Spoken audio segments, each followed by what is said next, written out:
ಆತ್ಮೀಯ ವಿದ್ಯಾರ್ಥಿಗಳೇ, Kannada express education ಚಾನಲ್ಗೆ ಸ್ವಾಗತ ಸುಸ್ವಾಗತ. ಇವತ್ತಿನ ಒಂದು ವಿಡಿಯೋದಲ್ಲಿ NMMS ಕ್ಲಾಸ್ಗಳ ಬಗ್ಗೆ ಮಾಹಿತಿಯನ್ನು ಕೊಡ್ತಿದ್ದೀನಿ. ಹಾಗೆ ನಮ್ಮ ಒಂದು ಯೂಟ್ಯೂಬ್ ಚಾನಲ್ ಸಾಕಷ್ಟು ವಿಡಿಯೋಗಳು ಲಭ್ಯ, ತಾವೆಲ್ಲರೂ ವೀಕ್ಷಿಸಿ ಅಂತ ಹೇಳ್ತಾ ಡಿಸ್ಕ್ರಿಪ್ಷನ್ ಬಾಕ್ಸ್ನಲ್ಲಿ ಲಿಂಕ್ ಕೂಡ ಕೊಟ್ಟಿರ್ತೇನೆ. ಆದರೆ ಇವತ್ತಿನ ಒಂದು ಕ್ಲಾಸನ್ನು ಆರಂಭ ಮಾಡೋಣ. ವಿರುದ್ಧ ಮುಖದಲ್ಲಿರುವ ಸಂಖ್ಯೆಗಳು ಅಂಥೇಳಿ ದಾಳಗಳಂತ ಹೇಳಿ ಈ ಒಂದು ಪ್ರಶ್ನೆಗಳನ್ನು ಕೇಳ್ತಾರೆ. ಈಗ ಈ ಕೆಳಗಿನ ಪ್ರಶ್ನೆಯಲ್ಲಿ ದಾಳಗಳಲ್ಲಿ ಈ ಎರಡು ದಾಳಗಳಲ್ಲಿ 6ರ ಅಭಿಮುಖವಾಗಿರುವ ಅಂಕಿ ಯಾವುದು ಅಂತ ಕೇಳಿದ್ದಾರೆ. ನಮಗೆ ಈ ದಾಳಗಳು ಈ ಚೌಕ್ ಬಾಕ್ಸ್ನಲ್ಲಿ ಒಂದು ಬಾಕ್ಸದ ವಿರುದ್ಧ ಅಂದರೆ ಮೇಲೆ ಕೊಟ್ಟರೆ ಕೆಳಗೆ ಯಾವ ನಂಬರ್ ಬರುತ್ತೆ ಅಂತಕ್ಕಂಥದ್ದನ್ನು ಕಂಡುಹಿಡಿಬೇಕಾಗುತ್ತೆ. ಅಂದರೆ 6 ಮೇಲೆ ಇಟ್ಟಾಗ ಅದರ ಒಂದು ವಿರುದ್ಧ ದಿಕ್ಕದಲ್ಲಿ ಯಾವುದಿದೆ ಅಂತಕ್ಕಂಥದ್ದು ಕಂಡುಹಿಡಿಬೇಕು. ಮೊದಲಿಗೆ ಅದನ್ನು ನೆನಪಿಟ್ಕೊಳ್ಳಿ. ಇಲ್ಲಿ ನೋಡ್ಬೋದು ನೀವು 6ರ ಬದಿಯಲ್ಲಿ 3 ಮತ್ತು 1 ಇದೆ. ಅವುಗಳನ್ನು ತೆಗೆದುಬಿಡೋಣ. 6ರ ಬದಿಯಲ್ಲಿ 3 ಇದೆ, ಅದು ತಪ್ಪಾಗಿರ್ತಕ್ಕಂಥದ್ದು. ಅಂದರೆ 6ದ ಅಭಿಮುಖ ಆಗಲ್ಲ 3. ಹಾಗೆ 3ರ ಅಭಿಮುಖ ಅಂದರೆ 3ರ ಪಕ್ಕದಲ್ಲಿ ಅಂದರೆ ಈ ಸೈಡು ಅಂದರೆ ನೋಡ್ಬೋದು ಈ ಒಂದು ಬಾಜುವಿನಲ್ಲಿ 2 ಇದೆ ಅಂಥೇಳಿ ತಿಳ್ಕೊಬೇಕಾಗುತ್ತೆ. ನಾವು ಊಹೆ ಮೂಲಕ ಮಾಡಬೇಕು. 2 ಕೂಡ ಆಗಲ್ಲ. ಇನ್ನು ಮತ್ತು 5 ಕೂಡ ಯಾಕಾಗಲ್ಲ ಅಂದರೆ ಇದರ ಒಂದು ಅಭಿಮುಖದಲ್ಲಿ 5 ಇದೆ. ಹಾಗಾದರೆ 4 ಒಂದು ಅಂಕಿ. ಇನ್ನೊಂದು ದಾಳಗಳಲ್ಲಿ 3 ಭಾಗಗಳ ಮಾತ್ರ ಕಾಣಿಸುತ್ತೆ, ಇನ್ನೊಂದು ಭಾಗವನ್ನು ನಾವು ಕಂಡುಹಿಡಬೇಕಾಗುತ್ತೆ. ಇನ್ನು ಇವುಗಳನ್ನು ತಿಳಿತಾ ಹೋಗ್ರಿ. ಇನ್ನು ಬಿನ ಒಂದು ಅಭಿಮುಖವಾಗಿರ್ತಕ್ಕಂಥದ್ದು ಇಲ್ಲಿ F ಮತ್ತು C ಇವೆರಡೂ ಕೂಡ ಹಾಕೋದಿಲ್ಲ, ಬಿನ ಬದಿಯಲ್ಲಿವೆ. ಇನ್ನು FCನ ಬದಿಯಲ್ಲಿ E ಇದೆ, ಆದರೆ ಇದು ಕೂಡ ಆಗಲ್ಲ. ಆಯ್ಕೆ 3 D ಇದು ಸರಿಯಾಗಿರ್ತಕ್ಕಂಥದ್ದು. ಇನ್ನು ಒಂದೇ ದಾಳದಲ್ಲಿ 4 ವಿಭಿನ್ನ 4 ದಾಳಗಳನ್ನು ಕೊಟ್ಟಿದ್ದಾರೆ. ದಾಳ ಅಂದರೆ ಇವೆ ದಾಳಗಳನ್ನು ಕೊಟ್ಟಿರ್ತಾರೆ. ಅವುಗಳನ್ನು 5 ರೋಮನ್ ಅಂಕಿ 5ರ ವಿರುದ್ಧ ಯಾವುದು ಬಂದಿದೆ ಅಂತಕ್ಕಂಥದ್ದು. ಹಾಗಾದರೆ ಇಲ್ಲಿ ನೋಡ್ಬೋದು ನೀವು 1 ಮತ್ತು 3 ಇವೆರಡೂ ಕೂಡ ಆಗಲ್ಲ, ಯಾಕಂದರೆ ಬದಿಯಲ್ಲಿವೆ.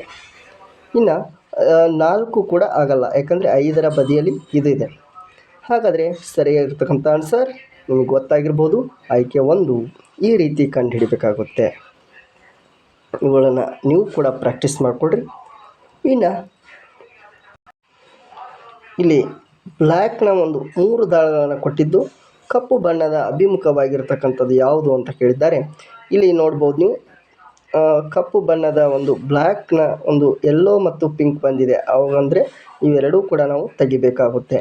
ಯೆಲ್ಲೋ ಮತ್ತು ಪಿಂಕ್ ಇವು ತಪ್ಪಾಗಿರ್ತಕ್ಕಂಥದ್ದು, ಅಂದರೆ ಇವು ವಿರುದ್ಧವಾಗಿರಲ್ಲ. ಆನ್ಸರ್ ಯಾವುದಾಗುತ್ತೆ ನೋಡೋಣ. ಇದನ್ನು ನಾವು ಪಿಂಕ್ನ ಮಗ್ಗಕ್ಕೆ ಗ್ರೀನ್ ಕೊಟ್ಟಿದ್ದಾರೆ, ಅಂದರೆ ಬಾಕ್ಸ್ನ ಉಲ್ಟಾ ಇಟ್ಟಿದ್ದಾರೆ.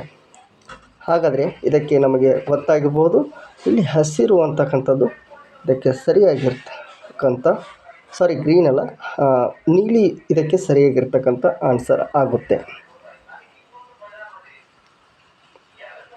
ಇನ್ನು ಈ ರೀತಿಯಾಗಿ ಕೊಟ್ಟಿದ್ದಾಗ ನಮಗೆ ದಾಳಗಳನ್ನು ಸರಳವಾಗಿ ನಾವು ಕಂಡುಹಿಡಿಯೋದು. 5ನ್ನು 1ಕ್ಕೆ ವಿರುದ್ಧವಾಗುತ್ತೆ, 3 2ಕ್ಕೆ ವಿರುದ್ಧ ಆಗುತ್ತೆ, 6 4ಕ್ಕೆ ವಿರುದ್ಧ ಆಗುತ್ತೆ. ಇಲ್ಲಿ ನಿಮಗೆ ಗೊತ್ತಾಗಿರ್ಬೋದು 5ರ ಅಭಿಮುಖ ಯಾವುದು ಆಗುತ್ತೆ ಅಂದರೆ ಸರಿಯಾಗಿರ್ತಂಥ ಆನ್ಸರ್ 1 ಆಗುತ್ತೆ. ಈ ರೀತಿ ಸರಳವಾಗಿ ನೀವು ದಾಳಗಳನ್ನು ಕಂಡುಹಿಡಿಬೋದು. ಇಲ್ಲಿ ಕೂಡ ಸೇಮ್ ಆಗಿರುತ್ತೆ, ಒಂದು ಅಂಕಿಯನ್ನು ಬಿಟ್ಟು ಇನ್ನೊಂದು ದಾಳ ಬರುತ್ತೆ. ಅಂದರೆ ಇದನ್ನು ಯಾವ ರೀತಿ ಮಡಚಿದಾಗ ಅಭಿಮುಖವಾಗುತ್ತೆ ಅಂತಕ್ಕಂಥದ್ದು.